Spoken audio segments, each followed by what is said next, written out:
Bien-aimés en Christ, bonjour. Alors, nous allons lire ici le chapitre 2 du livre de Daniel qui contient 12 chapitres, comme nous l'avons dit déjà en introduction.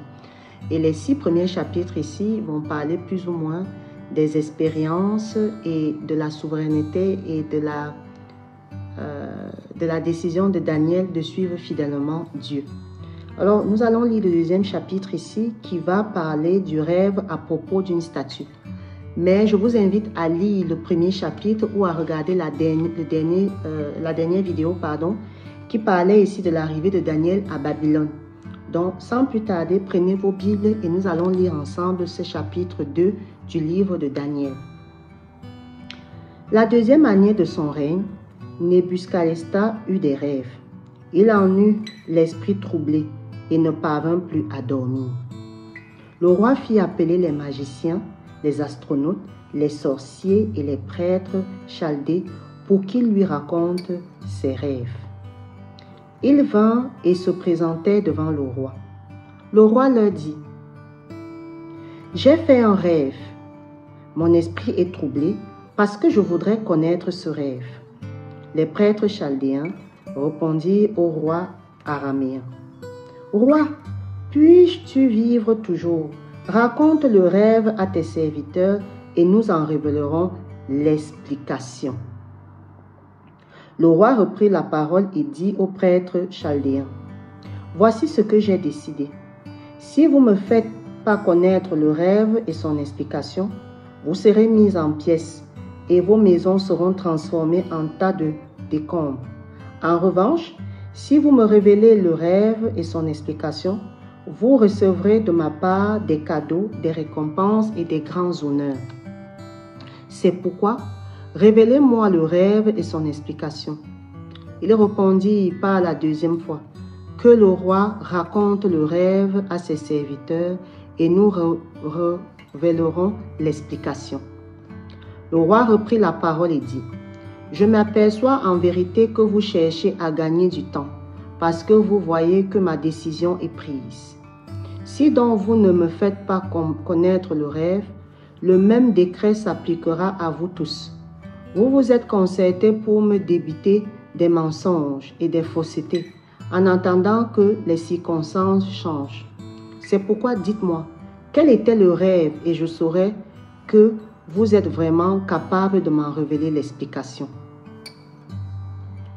Les prêtres chaldéens répondirent au roi: « Il n'y a personne sur la terre qui puisse faire ce que demande le roi. C'est pourquoi jamais aucun roi, aussi grand et puissant qu'il a été, n'a exigé une pareille chose d'un magicien, d'un astronaute ou d'un prêtre chaldéen. Ce que le roi demande est difficile. Il n'y a personne qui puisse faire une telle révélation au roi, mis à part les dieux. Or, il n'habite pas parmi les hommes. » Cela mit le roi en colère. Il fut si irrité qu'il ordonna de faire mourir tous les sages de Babylone. Le décret ordonnant la mise à mort des sages fut proclamé et l'on rechercha aussitôt Daniel et ses compagnons pour exécuter. Daniel s'adressa alors avec bon sens au tac de Arioc, le responsable des gardes du roi, qui était sorti pour mettre à mort les sages de Babylone. Prenant la parole, il dit à Arioc, l'officier du roi: « Pourquoi le décret du roi est-il si sévère? » Arioc exposa la situation à Daniel. Celui-ci alla alors trouver le roi et lui demanda de lui accorder un délai pour lui révéler l'explication. Daniel rentra ensuite chez lui et exposa la situation à ses compagnons Anania, Michaël et Azaria. Il les invitait à explorer la compassion du roi du ciel afin qu'il ne les fasse pas mourir, lui et ses compagnons, avec le reste des sages de Babylone. C'est alors que le décret fut relevé à Daniel dans une vision pendant la nuit. Il bénit le Dieu du ciel en disant: « Que le nom de Dieu soit béni d'éternité en éternité. C'est à lui qu'appartient la sagesse et la force. C'est lui qui change les temps et les circonstances, qui relève et établit les rois, qui donne la sagesse aux sages et la connaissance à ceux qui ont l'intelligence. C'est lui qui dévoile ce qui est profondément enfoui et caché, qui connaît ce qui est dans les ténèbres et la lumière, réside auprès de lui. Dieu et mes ancêtres, je te dis toute ma reconnaissance et ma louange, parce que tu m'as donné la sagesse et la force, et parce que tu m'as fait connaître ce que nous t'avons demandé, parce que tu nous as fait connaître ce qui concerne le roi.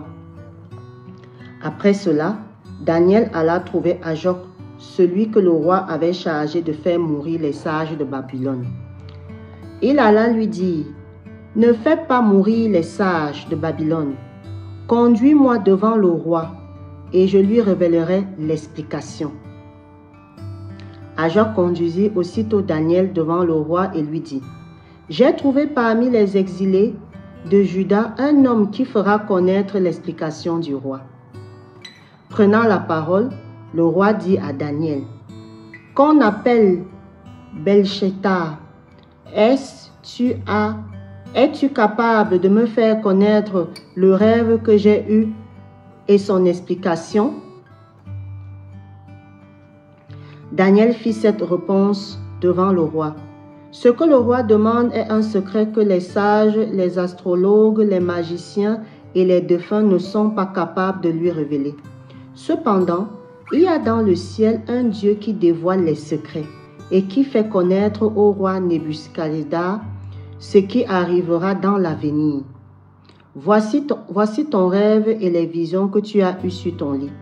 Sur ton lit, roi, tu as eu des pensées concernant ce qui arrivera par la suite, et celui qui dévoile les secrets t'a fait connaître ce qui t'arrivera. Si ce secret m'a été dévoilé, ce n'est pas parce qu'il y aura en moi une sagesse supérieure à celle de tous les êtres vivants, mais c'est afin que l'explication te soit donnée. Roi, que tu connaisses ce qui trouble ton cœur. Roi, tu regardais et tu as vu une grande statue. Cette statue était immense et d'une splendeur extraordinaire. Elle était debout devant toi et son aspect était terrifiant. La tête de cette statue était en or pur, sa poitrine et ses bras en argent, son ventre et ses cuisses en bronze, ses jambes en fer, ses pieds en partie en fer et en partie en argile. Pendant que tu regardais, une pierre s'est détachée, sans aucune intervention extérieure. Elle a frappé les pieds en fer et en argile de la statue et les a pulvérisés. Le fer, l'argile, le bronze, l'argent et l'or ont alors été pulvérisés ensemble. Ils sont devenus pareils à la balle qui s'échappe d'une aire de battage en été. Le vent les a emportés et on n'a plus trouvé aucune trace d'eux. Quant à la pierre qui avait frappé la statue, elle est devenue une grande montagne et a rempli toute la terre. Voilà quel était le rêve. Nous en dirons l'explication devant le roi. Roi, tu es le roi des rois, parce que Dieu est du ciel t'a donné la royauté, la puissance, la force et la gloire. Il a placé sous ta domination, où qu'il habite, les hommes, les bêtes sauvages et les oiseaux, et il t'a donné le pouvoir sur eux. La tête en or, c'est toi. Après toi surgira un autre royaume, inférieur au tien, puis un troisième royaume, qui sera en bronze et qui dominera sur la terre. Il y aura un quatrième royaume solide, comme du fer. En effet, le fer pulvérise et écrase tout. Tout comme le fer brise tout, il pulvérisera et écrasera les autres. Tu as vu les pieds et les orteils en partie en argile, de potier, et en partie en fer. De même, ce royaume sera divisé. Mais il y aura aussi en lui quelque chose de la force du fer, parce que tu as vu le fer mélangé à l'argile. Les doigts des pieds étaient en partie en fer et en partie en argile. De même, ce royaume sera en partie fort et en partie fragile. Tu as vu le fer mélangé à l'argile parce qu'ils feront des alliances tous humaines. Cependant, ils ne seront pas vraiment unis l'un à l'autre, de même qu'on ne peut allier le fer et l'argile. À l'époque de ces rois, le Dieu du ciel fera surgir un royaume qui ne sera jamais détruit et qui ne passera pas sous la domination d'un autre peuple. Il pulvérisera tous les royaumes là-bas et mettra fin, tandis que lui-même subira éternellement. C'est ce qui indique la pierre que tu as vue se détacher de la montagne sans aucune intervention extérieure et qui a pulvérisé le fer, le bronze, l'argent, l'argile et l'or. Le grand Dieu a fait des connaissances au roi, ce qui doit arriver par la suite. Le rêve est vrai et son explication est digne de confiance. Alors le roi Nebuscaïta tomba le visage contre terre et se prosterna devant Daniel. Il ordonna qu'on offre des sacrifices, des parfums en son honneur. Le roi adressa la parole à Daniel et dit: « C'est certain, c'est votre Dieu qui est le Dieu des dieux et le Seigneur des rois. Et il dévoile les secrets puisque tu as pu dévoiler celui-ci. » Ensuite, le roi accorda une position élevée à Daniel et il fit de nombreux et grands cadeaux. Il lui donna le commandement de toute la province de Babylone et le désigna chef suprême de tous les sages de Babylone. Daniel demanda au roi de confier l'administration de la province de Babylone à Shadrach, Médesrac et Abed-Négo. Lui-même resta à la cour du roi. Telle est la lecture du chapitre 2 qui traite ici du rêve de la statue que le roi de Babylone a constaté. On se retrouve très vite pour la lecture du 3e chapitre qui va parler d'une fournaise. À très vite.